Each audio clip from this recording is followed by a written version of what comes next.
Cliff edge at sunset. Imagine this. You're standing at the edge of a cliff, the wind howling around you, and everything you've worked for is slipping away.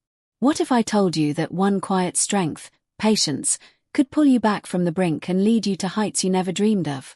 Stick with me through this story, and you'll see how patience isn't just waiting. It's the secret weapon that solves life's toughest problems. Village establishing shot. Let me take you back to a small village nestled in the rolling hills of India. There lived a young man named Raj. He was in his early 20s, with bright eyes full of dreams and a heart that beat for something bigger than the dusty fields around him. Raj's family had been farmers for generations. His father woke up before dawn every day, tending to the crops under the scorching sun, only to harvest just enough to feed the family. "This is our life, son," his father would say with a tired smile. "We plant, we wait, and nature decides." Raj's dreamy close-up. But Raj wanted more. He had seen pictures in old magazines of city lights, tall buildings, and people in suits rushing to important meetings. "Why can't that be me?" he'd whisper to himself at night. Farewell hug. One day, after finishing school, Raj decided to chase his dream. He saved every penny from helping in the fields and borrowed a little from his uncle. With that, he moved to the bustling city of Mumbai, hoping to start a small business selling handmade crafts from his village. "I'll make it big," he told his mother as he hugged her goodbye. "I'll bring prosperity back home." First day in market. At first, things seemed promising. Raj rented a tiny stall in a crowded market. He displayed colorful scarves, woven baskets, and pottery that his neighbors back home had crafted. People walked by, some smiled, a few bought items. This is it, Raj thought. Patience, and it'll grow. Struggle and loneliness. But soon, reality hit like a monsoon storm. The market was full of bigger shops with brighter lights and cheaper goods from factories. Customers haggled, complained, or just ignored him.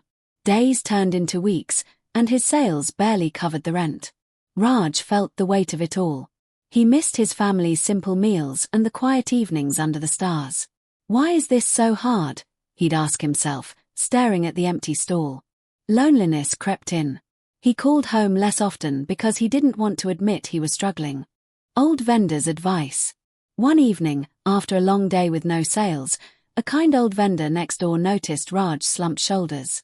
"Boy, success doesn't come overnight," the old man said. "It's like growing a mango tree. You plant the seed, water it, and wait.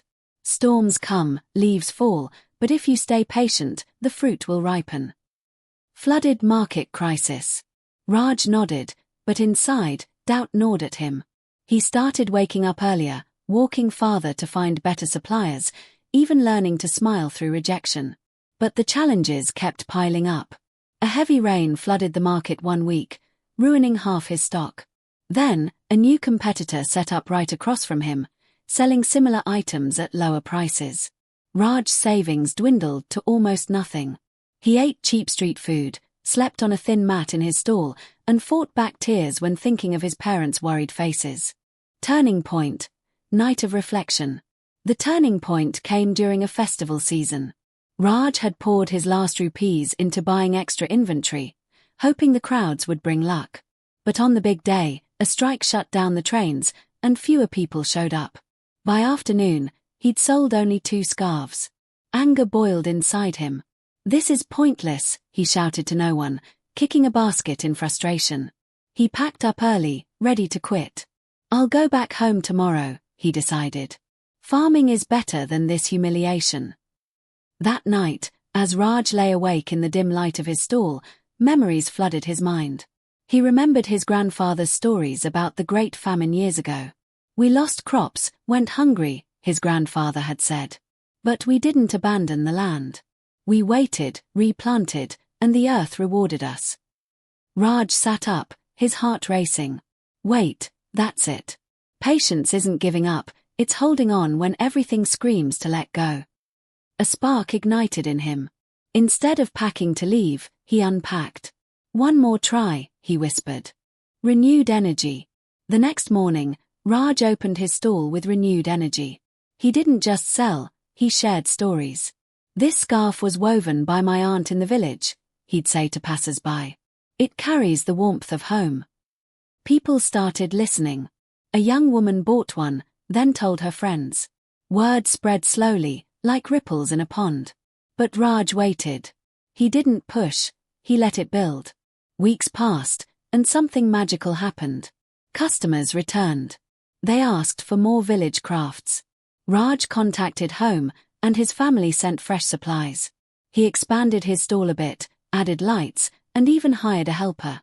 Climax, big buyer moment. But the real test came during the next rainy season. Floods threatened again. This time, Raj prepared. He moved stock to higher ground, covered everything with tarps. When the waters receded, his stall was one of the few still standing. Competitors grumbled, but Raj helped them rebuild. "We're all in this together," he said. The climax hit one stormy evening. A big buyer from a city store wandered in, soaked from the rain. He browsed quietly, then placed a huge order. "Your patience in craftsmanship shows," the man said. "I want to stock your items in my shops." Raj's hands trembled as he noted the details. Tears mixed with rain on his face. All those sleepless nights, the doubts, the near-quits, they led to this moment. He wasn't just surviving, he was thriving. Resolution and hope. Months later, Raj's business grew into a small chain. He brought his family to the city, built a home, and even started a workshop in the village to employ others. Looking back, he realized patience wasn't passive waiting. It was active faith, watering the seed daily, even when no fruit showed. Now, think about your own life. Are you facing a storm right now? A job that's not working out, a relationship on the rocks, or a dream that feels out of reach? Remember Raj's story. Patience is the bridge over troubled waters. It teaches us that problems aren't roadblocks, they're detours to something better. Don't rush the process. Hold on, keep going, and watch how life unfolds its rewards.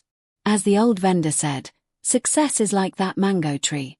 Plant your efforts, weather the storms, and in time, you'll taste the sweetest fruit.